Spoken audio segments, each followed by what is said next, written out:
Hello everyone. Munshi Premchand ji की कहानी दो बैलों की कथा के फर्स्ट पार्ट में आपने सुना कि दो बैल हैं जिनके नाम हीरा व मोती हैं। वे दोनों आपस में काफ़ी पक्के दोस्त हैं जो एक दूसरे के लिए अपनी जान तक दे सकते हैं। उनके मालिक झूरी से वो दोनों बेहद प्यार करते हैं। दोनों बैल स्वाभिमानी और बहादुर हैं। उनका मालिक उन दोनों को बड़े प्यार से रखता है। एक बार झूरी यानी कि उनके मालिक ने दोनों बैलों को अपने साले गया के यहाँ भेज दिया, जहाँ से वो दोनों भाग निकलते हैं और रास्ता भटक जाते हैं।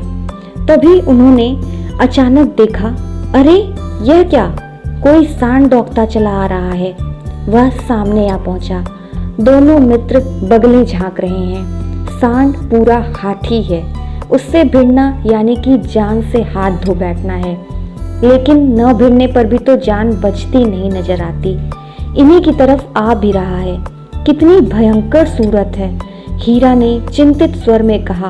अपने घमंड में भूला हुआ है, आरजू विनती भी न सुनेगा। मोती ने मूक भाषा में कहा, अब तो बुरे फंसे, जान कैसे बचेगी, कोई उपाय सोचो। भाग क्यों न चलें? भागना कायरता है तो फिर यहीं मरे क्या? बंदा तो 9-2-11 हो जाता है, और जो दौड़ाए तो फिर कोई उपाय सोचो जल्दी। उपाय यही है कि उस पर दोनों जने एक साथ चोट करें। मैं आगे से रगेदता हूँ, तुम पीछे से रगेदो। दोहरी मार पड़ेगी तो भाग खड़ा होगा। ज्यों ही मेरी ओर झपटे तुम बगल से उसके पेट में सींग घुसेड़ देना। जान जोखिम है, पर दूसरा उपाय भी हम लोग के पास नहीं है। दोनों मित्र जान हथेलियों पर लेकर के लपके। सांड को भी संगठित शत्रुओं से लड़ने का तजुर्बा न था। वह तो हमेशा से एक शत्रु से ही लड़ने की आदी था। जो ही हीरा पर झपटा, मोती ने पीछे से दौड़ाया। सांड उसकी तरफ मुड़ा तो हीरा ने रगेदा।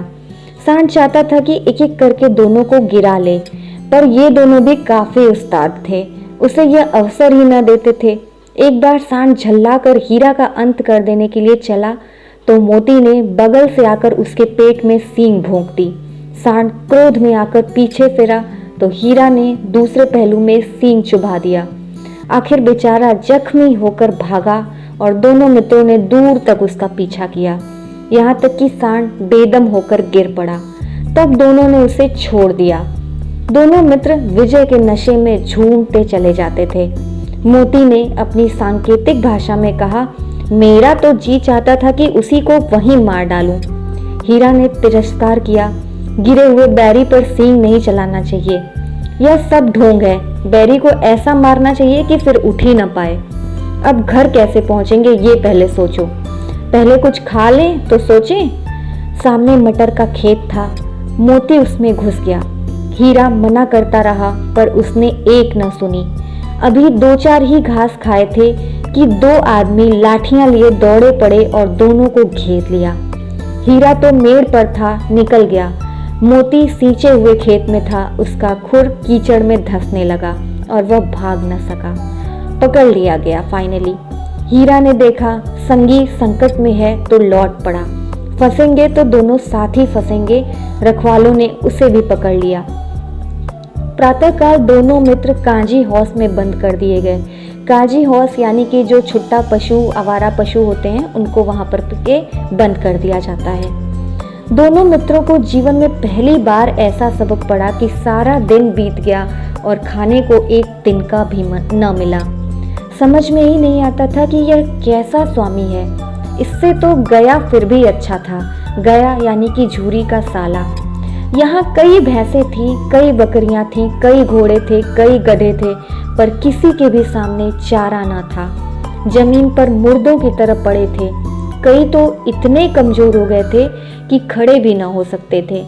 सारा दिन दोनों मित्र फाटक की ओर टकटकी लगाए ताकते रहे, पर कोई भी चारा लेकर आता न दिखाई दिया। तब दोनों ने दीवार की नमकीन मिट्टी चाटनी शुरू कर दी, पर इससे क्या तृप्ति होती। रात को जब कुछ भी भोजन न मिला तो हीरा के दिल में विद्रोह की ज्वाला दहक उठी। मोती से बोला, अब तो रहा नहीं जाता मोती। मोती ने सिर लटकाए हुए जवाब दिया, मुझे तो मालूम होता है कि मेरे प्राण निकल रहे हैं। इतना जल्दी हिम्मत ना हारो भाई, यहाँ से भागने का कोई उपाय निकालना हमें जरूर चाहिए। आओ इस दीवार को तोड़ डालते हैं। मुझसे तो अब कुछ भी ना होगा, बस इसी बूते पर अकड़ते थे। सारी अकड़ निकल गई। बाड़े की दीवार कच्ची थी, हीरा मजबूत तो था ही, अपने नुकीले सींग दीवार में गड़ा दिए और जोर से मारा तो मिट्टी का एक चीपड़ निकल आया। फिर तो उसका और भी साहस बढ़ गया। उसने दौड़ दौड़ कर दीवार पर चोटें की और हर चोट में थोड़ी थोड़ी मिट्टी गिराने लग गया। उसी समय काजी हौस का चौकीदार लालटेन लेकर जानवरों की हाजिरी लेने आ निकला। हीरा का यह उजड्डपन देखकर उसने उसे कई डंडे रसीद किए और मोटी सी रस्सी में बांध दिया। मोती ने पड़े पड़े कहा, आखिर मार खाई, क्या मिला? अपने बूते भर जोर तो मार लिया, ऐसा जोर मारना किस काम का कि और बंधन में पड़ गए। जोर तो मारता ही जाऊंगा, चाहे कितने ही बंधन पड़ते जाएं। अब तो लगता है कि जान से हाथ धोना ही पड़ेगा। कुछ परवाह नहीं, यूं भी तो मरना ही है। सोचो अगर दीवार खुद जाती है तो कितनी जानें बच जाएंगी। इतने भाई यहाँ पे बंद हैं, किसी की भी देह में जान नहीं है। 2-4 दिन और यही हाल रहा तो हम सब मर जाएंगे। हाँ यह बात तो है। अच्छा तो लो, फिर मैं भी जोर लगाता हूँ।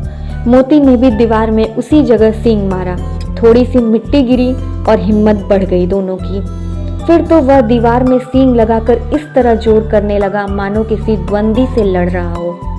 आखिर कोई 2 घंटे की जोर आजमाई के बाद दीवार ऊपर से लगभग 1 हाथ गिर गई।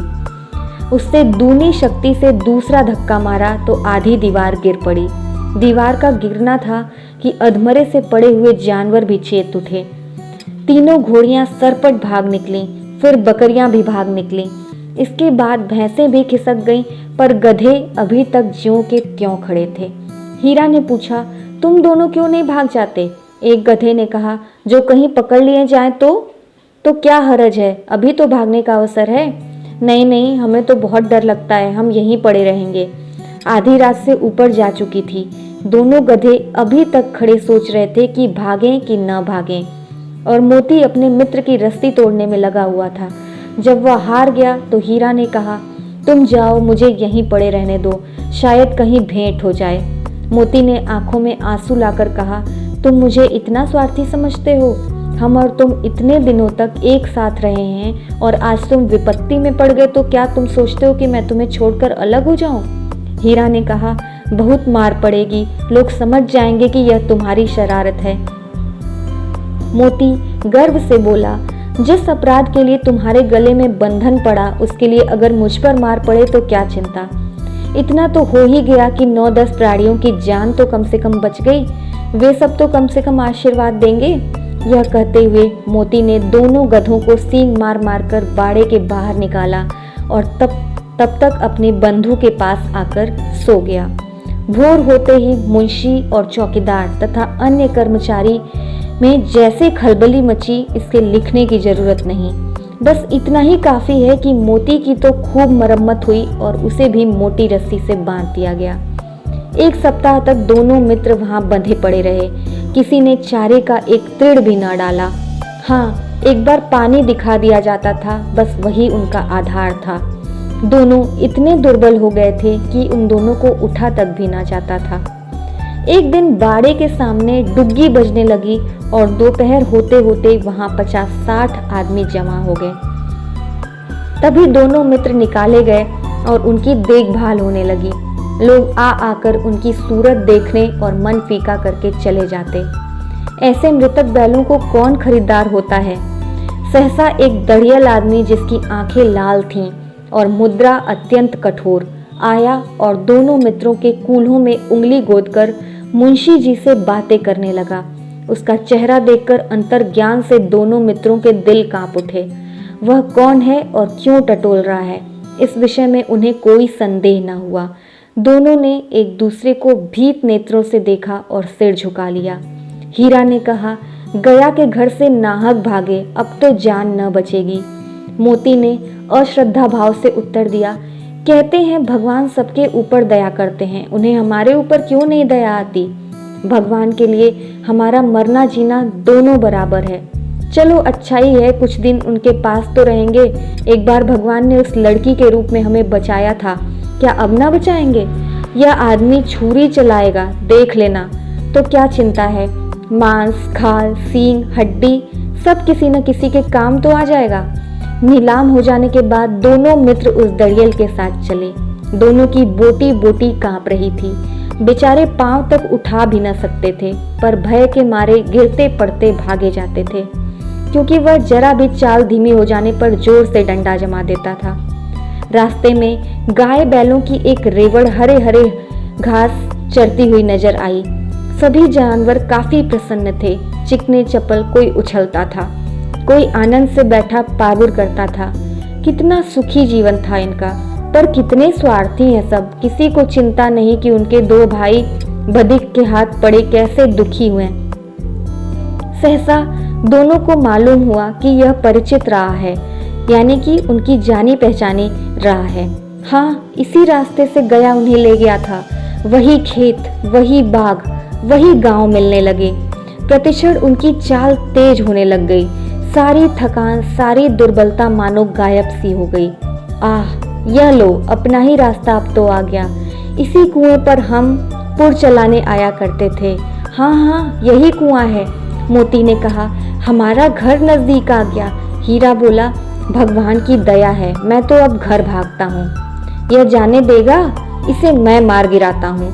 नहीं नहीं, दौड़कर थान पर चलो, वहां से हम आगे न जाएंगे। दोनों उन्मत्त होकर बछड़ों की भांति कुलेले करते हुए घर की ओर दौड़े।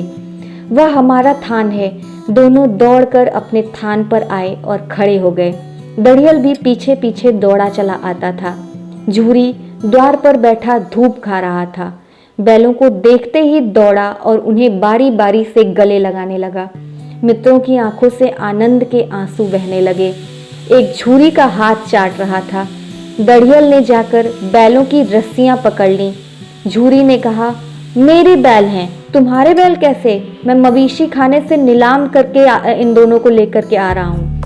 मैं तो समझता हूँ चुराए लिए आते हो, चुपके से चले जाओ। ये मेरे बैल हैं, मैं बेचूंगा तभी बिकेंगे। और किसी को मेरे बैल नीलाम करने का आखिर क्या हक है? जाकर थाने में रपट लिखाऊंगा तुम्हारी। मेरे बैल हैं, इसका सबूत यह है कि मेरे द्वार पे ये दोनों खड़े हैं। दड़ियल झल्ला कर बैलों को जबरदस्ती पकड़ ले जाने के लिए बढ़ा। उसी वक्त मोती ने सींग चलाया। दड़ियल पीछे हट गया। मोती ने पीछा किया। दड़ियल भागने लग गया। मोती पीछे दौड़ा। गांव के बाहर निकल जाने पर वह रुका, पर खड़ा दड़ियल का रास्ता देख रहा था। दड़ियल दूर खड़ा धमकियां दे रहा था, गालियां दे रहा था, पत्थर फेंक रहा था, और मोती विजयी शूर की भांति उसका रास्ता रोके खड़ा था। गांव के लोग यह तमाशा देखते थे और हंसते थे। जब दड़ियल हार कर चला गया तो मोती अकड़ता हुआ लौटा। हीरा ने कहा, मैं तो डर ही रहा था कि कहीं तुम गुस्से में आकर उसे मार न बैठो। अगर वह मुझे पकड़ता तो मैं बेमारे तो नहीं छोड़ता। अब ना आएगा, आएगा तो दूर से ही खबर लूंगा, देखूं कैसे ले आता है। जो गोली मरवा दे तो मर जाऊंगा, पर उसके काम तो कभी ना आऊंगा। हमारी जान को तो कोई जान समझता ही नहीं है, इसीलिए कि हम इतने सीधे होते हैं। जरा देर में नादों में खली, भूसा, चोकर और दाना भर दिया गया और दोनों मित्र खुशी खुशी खाने लग गए। झूरी खड़ा दोनों को सहला रहा था और 20 लड़के तमाशा देख रहे थे। सारे गांव में उछाह सा मालूम होता था। उसी समय मालकिन ने आकर दोनों के माथे चूम लिए। आपने इस कहानी में सुना कि चाहे मनुष्य हो या जानवर हो, स्वतंत्रता, प्यार और दुलार सभी की चाह होती है। इस कहानी में आपने मनुष्य और जानवर का एक अद्भुत सा प्रेम देखा। इन दोनों बैलों ने अपनी स्वतंत्रता के लिए निरंतर संघर्ष करते रहे और लास्ट में आपने देखा कि इन्हीं की जीत होती है। तो आपने देखा कि किस तरीके से जानवरों में भी आजकल मनुष्यों से भी ज़्यादा उनके अंदर फीलिंग्स होती है। आई होप आपको ये स्टोरी अच्छी लगी होगी। वीडियो अगर आपको स्टोरी अच्छी लगी हो तो इसको लाइक ज़रूर करिए, फ्रेंड्स को शेयर करिए। और एक रिक्वेस्ट मैं आपसे करूँगी कि जिन्होंने भी अभी मेरे चैनल को सब्सक्राइब नहीं किया है वो मेरे चैनल को सब्सक्राइब ज़रूर करें। जो मेरे चैनल का नाम है वो है यूनिवर्सल जूही। और भी आप कोई सजेशन और अगर आपको अच्छा लगा हो तो वो भी मुझे कमेंट करके कमेंट बॉक्स में ज़रूर बताएं। Thank you so much.